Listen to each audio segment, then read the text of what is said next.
Bonjour, c'est Guillaume de Goulet, nous sommes vendredi, nous sommes surtout ravis de vous retrouver pour un nouvel épisode sans filet de Step Back, le podcast basket de la rédaction de l'équipe. Je dis nous car autour de moi il frétille, même masqué, encore tout émoustillé par les playoffs NBA qui ont pris une jolie dimension depuis quelques nuits. Amaury Perdriau, Yann Onona, Arnaud Lecomte, bonjour, vous avez bien dormi messieurs ? Très bien, oui. On a pris connaissance des résultats de la nuit au réveil et c'est un vrai plaisir également, même si on ne les vit pas en direct. Pour toi, pour d'autres, non. Oui, moi j'ai très peu dormi, j'ai pas très bien dormi, très peu. Donc vous êtes régalés quoi. Superbe. Parfait. Bon, je vois que vous avez l'air super. Enfin, je crois que Yann n'a pas vu le truc le plus intéressant de la nuit.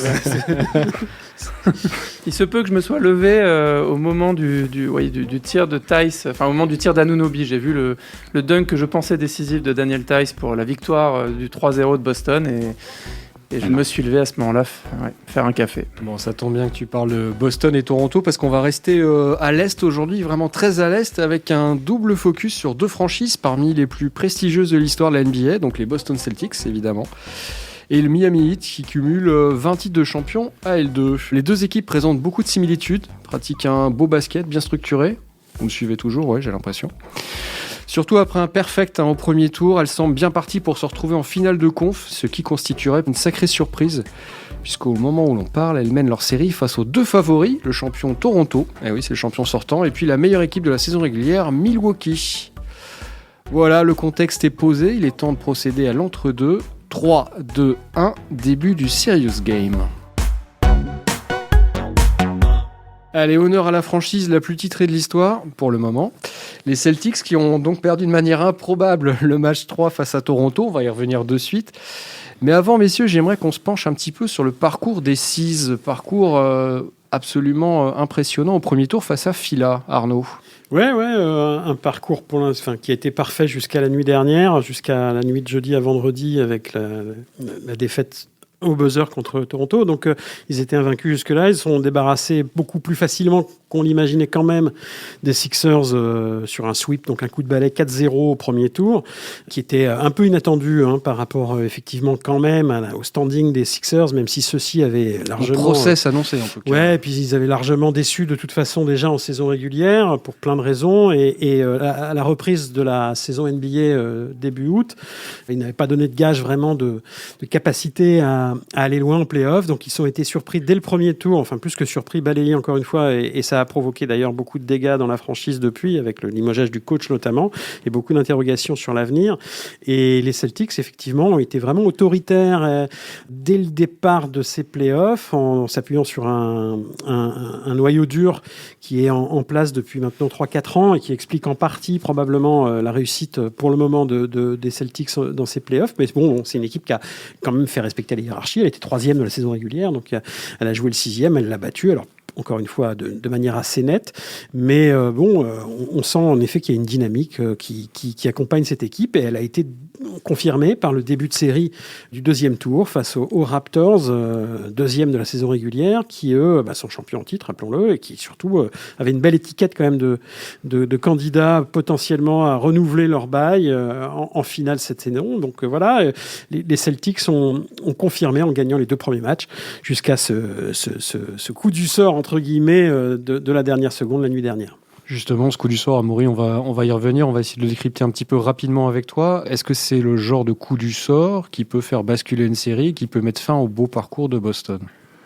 Ils mettent fin, je ne vais pas aller jusque-là, mais c'est quelque chose qui peut faire basculer un peu le momentum. C'est-à-dire que ce match-là, ils ne doivent pas le perdre. Ils le perdent sur une action avec Brad Stevens qui met en place une défense de zone, mais derrière, les dominos ne tombent pas comme il faut, et on se retrouve avec un OG Anunoby absolument seul dans le corner, qui a le temps en une demi-seconde de tir à 3 points. Ça rentre dedans. Résultat, Toronto, qui était aux abois depuis 2 matchs, 40% d'adresse ou moins, termine sur un shoot à 3 points marqué, une victoire dans la besace, et la confiance qui revient. Et on sait que sur terrain neutre, et quand on est autant en difficulté, la confiance qui revient, ça peut faire basculer une série. Boston a les armes pour éventuellement encore aller en chercher 2, c'est pas le problème, mais donner un match comme ça, un peu sur des grosses erreurs défensives, ça peut se payer derrière. C'est quoi le point faible de Boston? C'est le manque d'expérience? Non, c'est absolument pas ça. C'est une erreur purement tactique. C'est un coup du sort de Brad Stevens, le coach, qui a joué une carte qu'il aurait peut-être pas dû jouer avec l'opposition de Taco Fall sur la remise en jeu. Moi, je pense pas. Je pense que Taco Fall, c'est pas un mauvais choix. Après, il a peut-être mal exécuté, mais on peut difficilement taxer de toute façon Brad Stevens de faire des erreurs de coaching à ce moment-là. Je pense que pour moi, c'est vraiment un mélange de tout. Voilà, c'est la pression du moment, c'est très dur à gérer en fait. Et se coordonner au niveau défensif à ce moment-là, on l'a vu aussi dans le match entre OKC et Houston, il y a énormément de cafouillages qui n'ont pas l'air dignes de joueurs de ce niveau, et en réalité il y a toujours une faille à un moment. Là, la balle est quand même partie de l'autre côté du terrain. Je veux dire, c'était pas la passe la plus facile à réaliser, hein. Et le tir, évidemment, on voit bien que Anunoby déclenche de manière accélérée, un peu sans viser vraiment. Et voilà, c'est un miracle, quoi. C'est un miracle, et ça arrive en NBA quelques fois chaque année, en fait, on voit des tirs. Oui, c'est finalement assez commun. Arnaud, Boston, c'est une équipe qui pourtant nous est habituée à un jeu assez ficelé, assez maîtrisé. Stevens, il est en place depuis 7 ans maintenant. Les joueurs connaissent bien la maison aussi. Oui, mais c'est bien la démonstration c'est du sport, de l'irrationnel. Voilà, ce sont des choses qui basculent. L'histoire du sport, du basket et du sport en général, on est truffé, quoi, de ce genre de coup du sort, miracle, etc. Voilà, c'en est un. Est-ce que ça va pour autant remettre en question quoi que ce soit du côté de Boston? Non, je crois pas, parce que pour l'instant, encore une fois, il faisait un parcours quasi parfait. S'il n'y avait pas eu ce truc qui sort de nulle part, il serait à 3-0, la série serait pliée. On rappelle que jamais une équipe n'est revenue de 3-0. Donc voilà, on peut imaginer que Boston serait quasiment en finale de conférence. Donc la méthode Stevens, elle est évidemment, encore une fois, aussi bonne ce matin qu'elle l'était la veille. Donc voilà, il y a eu un... Alors moi, ce qui m'inquiète un peu par rapport à la question précédente, qui était sur la capacité de Boston à se remettre quand même assez vite dans le truc. Faut pas trop traîner, les matchs s'enchaînent, il n'y a pas de voyage en ce moment puisque tout le monde joue dans la même salle et sur le même lieu. Donc le prochain match est samedi soir, donc il va y avoir 48 heures à peine. On a vu les joueurs de Boston après le match, on les a vus sur le terrain. Alors évidemment, ils ne pouvaient pas réagir autrement que de se demander ce qui venait de leur tomber sur la tête, mais c'était bien la démonstration quand même quelque part qu'ils s'y attendaient absolument pas, que peut-être ça a joué d'ailleurs dans leur le petit défaut, le dixième de seconde de manque de vigilance, de concentration, de ce que vous voudrez sur l'instant, et probablement qu'ils s'étaient dit bon, de toute façon ça y est, on y est. Alors évidemment ils ne se sont pas dit ça, ils ont fait attention à la sortie du temps mort sur leur mise en jeu, tout ça, mais malgré tout, bon, c'est humain, voilà, ils ont perdu cette petite vigilance, et derrière ça peut avoir de grandes conséquences, parce que être mené 2-1 maintenant avec les Raptors on a gagné un match, enfin on a brisé ce début de série qui était où tout tournait mal finalement, je crois qu'ils ont mené sur le match 2 assez nettement, etc. Donc attention à ça va vite. On se rappelle il y a encore quelques jours, tout le monde imaginait Utah facilement au deuxième tour. Ils menaient 3-1 dans la série, quoi. Et derrière, ils se prennent 3-0, ils perdent 3 matchs de suite contre Denver. Alors, ça joue aussi dernière seconde, match 7, etc. Mais ça va vite, quoi, en NBA. Et là, encore une fois, les spécificités dont parlait un peu Amaury tout à l'heure, du contexte du moment, font qu'il faut vite se remettre dans le truc. Et je pense que je suis même certain que Boston a pris un coup sur la tête. Voilà. Ils ont 48 heures pour s'en remettre. Oui, dans cette situation, de toute façon, je pense qu'on peut s'attendre à ce que les Raptors jouent complètement libérés. Là, c'est du bonus, en fait. Le prochain match, pour eux, ça va être... à mon avis, les tirs à 3 points vont rentrer, contrairement à justement au match d'hier, où ça rentrait pas. Ils ne mettaient pas un tir à 3 points hier. En fait, c'est ça qui était dingue dans le scénario aussi de la fin du match. Et c'est sûr que là, ils vont jouer sans aucune pression. Pour revenir sur Boston, Amaury, il y a eu un changement principal durant la dernière intersaison avec l'arrivée de Vincent Poirier à la place de Gershon Yabusele. Oui, c'est ça, exactement. Merci. Vincent Poirier qui n'est plus dans la bulle. Non, c'était l'occasion d'en dire un mot. Voilà. On félicite Vincent puisqu'il est sorti de la bulle pour aller accueillir sa petite fille. Nola. Kemba Walker pour évidemment Kyrie Irving. Est-ce que cet échange a changé Boston en bien? Alors, la réponse, je pense, elle est en 2 volets. Le premier, c'est Kemba Walker. C'est une bonne option parce qu'il prend moins de place que Kyrie Irving, dans le sens où il va faire jouer les plus jeunes. Il s'intègre dans cet état d'esprit bostonien. Davantage que ce qu'il faisait à Charlotte. Il était déjà un peu intégré à Charlotte, mais à Charlotte, il n'y avait tellement pas d'équipe qu'il fallait porter Charlotte. Là, Boston n'a pas besoin d'être porté par Walker, il a besoin d'être porté par son collectif. Et ça se couple avec le fait que Boston se repose moins sur son jeu intérieur, a modernisé son jeu avec un Daniel Theis qui est un peu au four au moulin, qui peut jouer aussi un peu à 3 points. Et derrière, il n'y a pas de grosse rotation. Donc on se repose sur 4-5 joueurs qui, on va dire, sont plutôt moins grands, quoi. En fin de compte, la vraie bonne surprise de ce début de play-off pour les Celtics, c'est leur jeu intérieur. Parce qu'on se posait beaucoup de questions depuis quelques mois sur leur capacité à aller loin, parce qu'ils étaient un peu justes, sur le papier en tout cas, dans le jeu intérieur. Et on s'aperçoit finalement qu'ils ont des ressources dans la raquette, qu'il y a des joueurs qui émergent, là, comme Robert Williams, comme Daniel Theis prend... Je trouve davantage de dimensions encore ces derniers temps. Ils ont des joueurs finalement, contrairement à ce qu'on pouvait craindre. Il y a Enes Kanter qui donne des bonnes minutes aussi. Même si c'est ça pourrait être mieux, mais malgré tout il est là. C'est une rotation importante, c'est de la taille surtout. Alors même si en défense on peut pas dire que ce soit très dissuasif, malgré tout Robert Williams et même Grant Williams éventuellement, mais Robert Williams surtout apporte vraiment une dimension un peu défensive qui manquait un peu à cette raquette des Celtics, ce qui fait que je pense que leur équipe est peut-être plus dangereuse que prévu pour aller au bout. Alors quand je dis aller au bout, c'est aller au moins faire une finale de conf. Parce que c'est un bon test de se fader la raquette des Raptors, justement. Bien sûr, parce qu'il y a une opposition, là, pour le coup, entre une équipe des Raptors qui est surdimensionnée à l'intérieur, avec 3 joueurs de très très haut niveau, quasiment des All-Stars en puissance.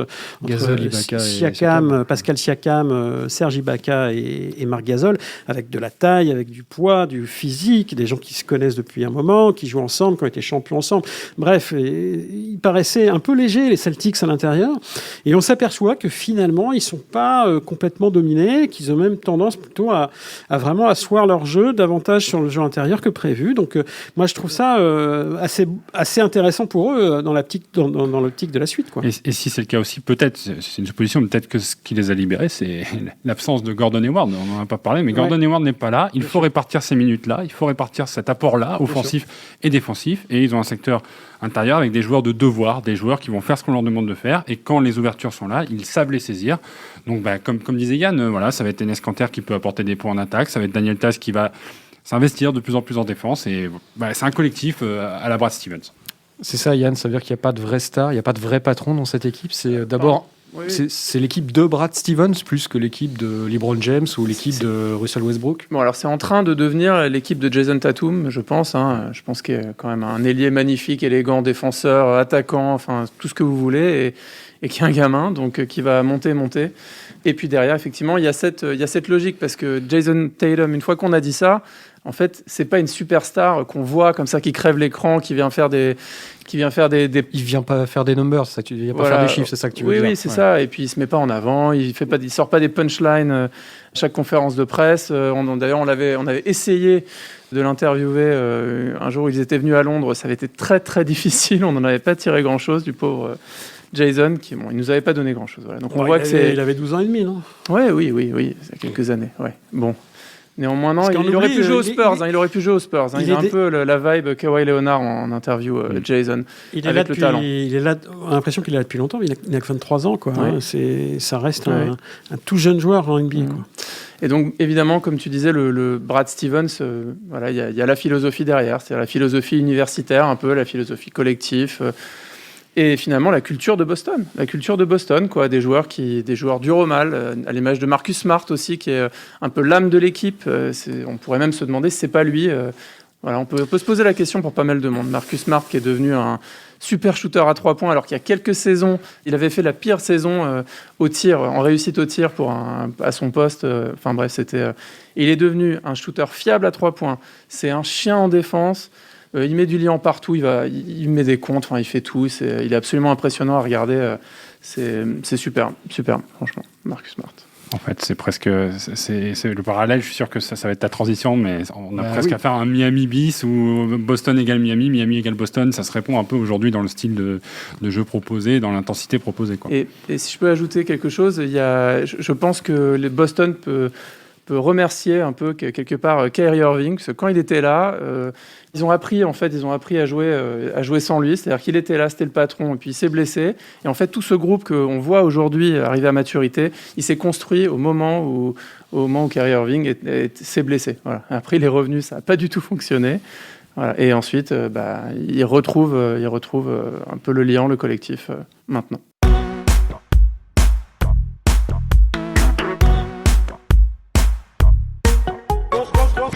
Bon, Amaury, évidemment, m'a piqué ma transition toute trouvée sur l'aspect, la primauté en tout cas du collectif sur les stars, parce que l'autre équipe surprise ou l'autre équipe en forme de la conférence S, c'est évidemment Miami, qui n'a pas perdu un match pour le moment, au moment où on parle, bien évidemment, qui mène face à Milwaukee de manière un petit peu surprenante. Oui, quand même, Milwaukee, meilleure équipe de la saison régulière. Miami, si vous me demandez de citer une star, c'est compliqué. Peut-être Goran Dragic, éventuellement, qui est le joueur le plus en vue. Avec Jimmy Butler. La star, c'est quand même Jimmy Butler, parce que c'est un joueur qui a été All-Star, etc., qui a quand même un pédigré important, qui est une des personnalités, on va dire, au sens assez large du terme, mais une des personnalités de la NBA, quand même. Voilà, donc après, c'est un peu un bad boy. Amaury en parlerait un peu mieux puisqu'il a commis un magnifique papier, disons-le, cette semaine sur Butler dans l'équipe. Mais oui, c'est quand même lui, malgré tout, aujourd'hui, il le démontre depuis quelque temps, là, quasiment depuis la reprise notamment. Il démontre vraiment que c'est lui le Marcus Smart plus peut-être de Miami pour l'instant. Maintenant, l'idée de soumettre Goran Dragic à notre débat sur qui est le patron de cette équipe, c'est pas inintéressant parce que sans Dragic, je pense que cette équipe-là, elle n'irait pas bien loin parce qu'elle n'a pas d'autre meneur de jeu. Le deuxième meneur de jeu, c'est Kendrick Nunn, qui, à ma grande surprise, a terminé deuxième du vote des rookies de l'année.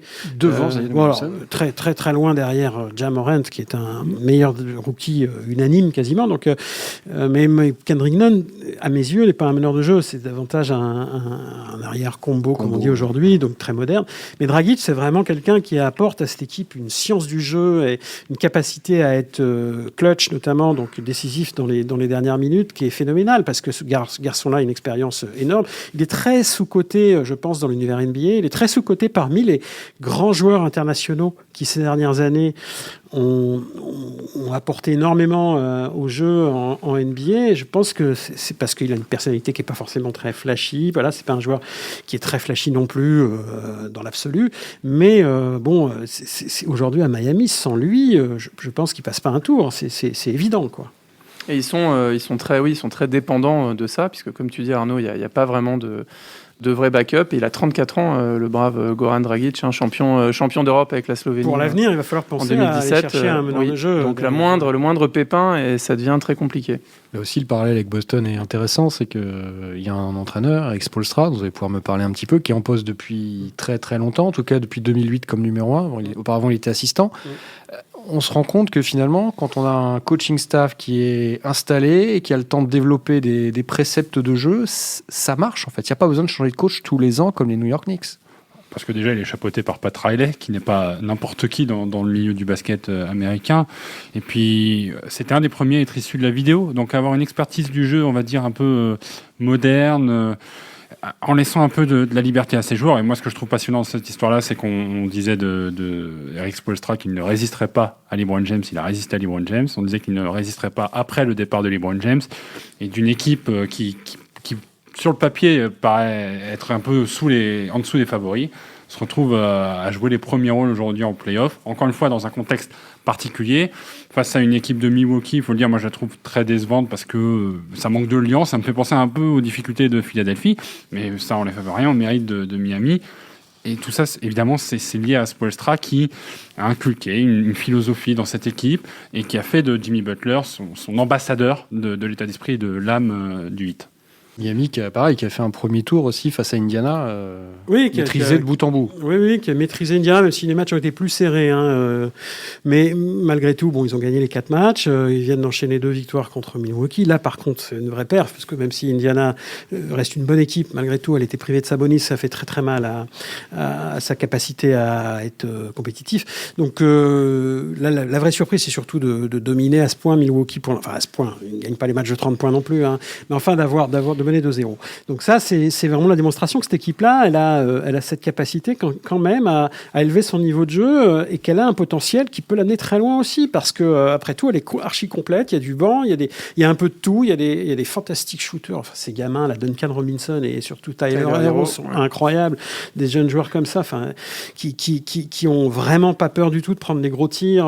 Je pense que, encore une fois, pour revenir à Dragic, je suis persuadé qu'il agit aussi sur leur capacité justement à avoir confiance. Aux côtés d'un Dragic, je pense qu'on a pas mal confiance quand on est un shooter. Hein. Voilà, donc il y a vraiment des joueurs de différents horizons. Ils ont rajouté Iguodala, géniale idée, on sait comment ça s'est passé, mais d'avoir Iguodala qui a quand même l'expérience des titres, finales, des finales et tout ça, qui ne demande rien de plus que ce qu'il obtient pour le moment, c'est-à-dire un rôle de complément, etc. Tout est vraiment, les pièces sont vachement... La hiérarchie est claire, il n'y a personne qui se plaint de son temps de jeu. Enfin, on sent une équipe vraiment harmonieuse, quoi. Ça, c'est sympa. Oui, et de toute façon, ça va avec, hein, mais c'est une équipe qui a une âme et donc qui a un patron, tout simplement. Et Amaury évoquait Pat Riley. C'est pas un hasard si Spoelstra est toujours là aujourd'hui. Et pour aller juste un peu plus loin, il y avait une anecdote un peu fameuse, c'est que quand LeBron James est arrivé, au bout de quelques matchs à peine, mais vraiment quelques matchs, ça doit être moins de 10 matchs, il faudra vérifier, mais LeBron James demande à Pat Riley de virer Spoelstra en expliquant qu'il a peut-être pas la carrure, pas l'expérience pour emmener l'équipe au titre. Et Pat Riley regarde LeBron James dans les yeux et lui dit non mon gars, tu retournes et tu joues pour Spoelstra. Et là, il y a un patron, il y a quelqu'un qui a su dire non à un mec du calibre de LeBron James et qui avait confiance au point de l'installer. Et regardez aujourd'hui, c'est lui qui avait raison. Et d'ailleurs, Spoelstra a mené évidemment LeBron James et Miami à 2 titres, en 2012 et 2013. Ce qui est intéressant dans cette organisation, c'est qu'elle, après 2014 ou 2015, elle peut partir un petit peu en vrille, si je puis dire, puisqu'il y a eu une période incroyable avec LeBron, avec les tres amigos, etc. D-Wade qui arrivait en fin de carrière, LeBron James qui s'en va qui repart à Cleveland, Chris Bosh, etc. Ray Allen, il y avait quand même un quatuor invraisemblable. Et cette équipe-là, elle peut disparaître comme beaucoup d'autres après de grandes périodes. Les Bulls, on les a vus un peu remettre le nez à la fenêtre à un moment donné, mais ça a été très bref et ça a été très longtemps après la grande période. Alors, on va pas comparer Jordan, mais enfin bon, quand même un peu. Hein. Et souvent, les grandes dynasties comme ça, les grandes équipes, elles ont du mal à se remettre d'une période faste. Elles doivent se reconstruire et c'est le principe de la NBA à la base, quoi. Hein. Et on s'aperçoit qu'à Miami, regardez, 6 ans après, ils remettent le nez vraiment à la fenêtre, ils réapparaissent comme une équipe candidate ou crédible, en tout cas, à redevenir un champion à très court terme, s'ils continuent sur cette lancée-là. Et pourquoi ? Parce qu'ils ne sont pas affolés. On n'a pas changé le coach, on n'a pas détruit le management, on n'a rien cassé. On a juste fait preuve d'un peu de patience. On s'est dit comment on reconstruit. Est-ce qu'on va aller chercher des grandes stars, une grande star quelque part sur le marché des free agents à un moment donné ? Non, on n'a pas fait, on n'a pas vraiment procédé comme ça. On a retravaillé un roster tranquillement et aujourd'hui, ça paye parce qu'il y a un collectif, il y a quelque chose qui s'est mis en route et qui fonctionne grâce probablement à l'intelligence du duo Riley-Spoelstra. Et tout ce que tu dis, ça se retrouve un peu dans l'exemple de Hassan Whiteside, qui à son arrivée à Miami, c'est censé être la nouvelle superstar de l'équipe. Et puis finalement, ils ont un management qui permet d'identifier les brebis galeuses, les joueurs qui ne travaillent pas assez ou qui ont un état d'esprit trop individuel. Résultat, Whiteside, plus d'avenir à Miami, et ça ne les empêche pas de reconstruire sur un collectif qui repose sur des fondations solides.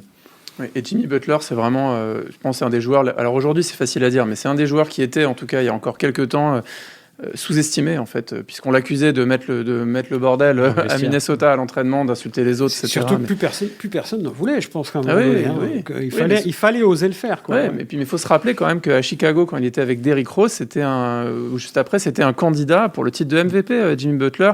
Je pense qu'au même titre que Paul George ou Kawhi Leonard, c'est ce qu'on appelle un two-way player. Il est capable d'être très fort en attaque, donc il met 40 points en premier match, et puis ensuite il est capable de défendre sur n'importe qui dans la ligue. C'est un monstre en défense. S'il avait joué dans les années 80-90, je pense qu'il se serait épanoui encore plus qu'aujourd'hui. Il est dans une ère en fait où il y a tellement de grands joueurs et de profils différents sur son poste que je pense que ça le met moins en valeur. Mais aujourd'hui, c'est un des joueurs les plus incroyables et les plus complets qui existent dans la ligue, clairement. Pour clôturer sur Boston et Miami, ce sont 2 franchises qui ont perdu leur dernière finale. Donc les Celtics, c'était en 2010, le Heat, c'était en 2014. Est-ce que vous pensez que l'une des deux peut gagner, tout simplement, le titre NBA dès cette année? Ou est-ce qu'il manque, justement, ce que vous étiez en train de louer, c'est-à-dire il manque une superstar ou il manque un intérieur dominant? Est-ce que le collectif peut suffire, pour le dire autrement, à gagner un titre? J'aimerais bien, Guillaume. Ouais, moi, je pense par exemple que les Clippers ont non seulement le collectif, mais des superstars dans le collectif. Et là, pour le coup, c'est vraiment deux trucs mis bout à bout. C'est un avis personnel. Ouais, bien sûr. Mais il va falloir un Kawhi. Il faut imaginer les Clippers qui sont là où ils sont aujourd'hui, avec un Paul George qui jusque-là ne s'est pas mis en mode playoff. Donc ils ont encore un potentiel. Le potentiel, c'est les Boston et Miami l'ont. L'exploite à fond, c'est ça que tu veux dire? Est-ce qu'ils sont pas déjà peut-être à 90% quand d'autres sont à 80? La question mérite d'être posée. Bon, puisque vous étiez en train de me donner vos avis, je vais vous demander vos avis sur autre chose, sur les premières distinctions de la saison qui sont tombées. Je vais vous donner à chaque fois la distinction, vous allez me dire oui ou non en fait. Giannis Antetokounmpo, meilleur défenseur devant Rudy Gobert? Non. Alors pour moi, non. Moi, je l'aurais donné à Marcus Smart. Bon, vous avez compris que je l'aime bien, Marcus, mais en fait, non, mais bon, moi, j'en ai un peu assez qu'on donne toujours cette distinction aux grands, même s'il n'est pas question de remettre en cause les deux titres de Rudy Gobert. C'est pas la question. Je vais vous dire pourquoi ils l'ont donné à Giannis Antetokounmpo. C'est parce que c'était le favori pour le titre de MVP, mais il ne va pas être MVP, parce que LeBron James va sans doute être MVP.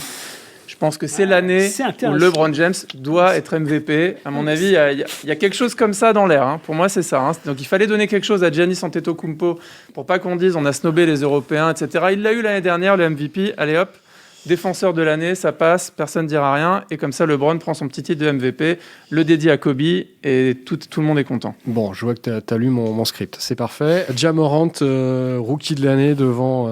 Haut les mains. C'était pas Haut les mains? Ouais. Oui, c'était pas dur. Non. Ouais. Bon, évidemment. Et enfin, MIP, le joueur ayant le plus progressé, Brandon Ingram, devant Doncic. Bon, il n'a pas progressé, Doncic, il a toujours été aussi fort, c'est ça, ce que vous allez me dire? Ouais, il y a débat. Après, je pense que ça récompense aussi un peu New Orleans, qui a fait une fantastique saison. C'est une belle, c'est une belle organisation. Merci, ouais. Non, c'était une belle récompense. On se retrouve avec Ingram qui part de Los Angeles pour aller dans une équipe. Non, je pense que Doncic le méritait quand même, quoi.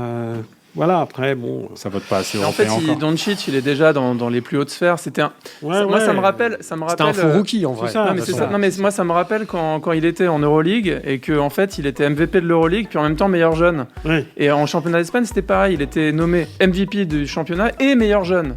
Enfin, non. Laisse-en aux autres, en fait. C'est comme, pour faire un parallèle avec le vélo, c'est comme si le maillot jaune était également maillot blanc du meilleur jaune, quoi. Voilà. C'est pas mal, non? Pas mal. Comme référence. Si, c'est bien, c'est en plein dans l'actu, c'est parfait, c'est pour Nono. ça que je suis là pour Écoute, ça aussi. ce que je te propose, c'est d'être aussi bon la semaine prochaine. Avec plaisir, Avec Guillaume. plaisir. Merci à tous les trois et à bientôt. Bye bye.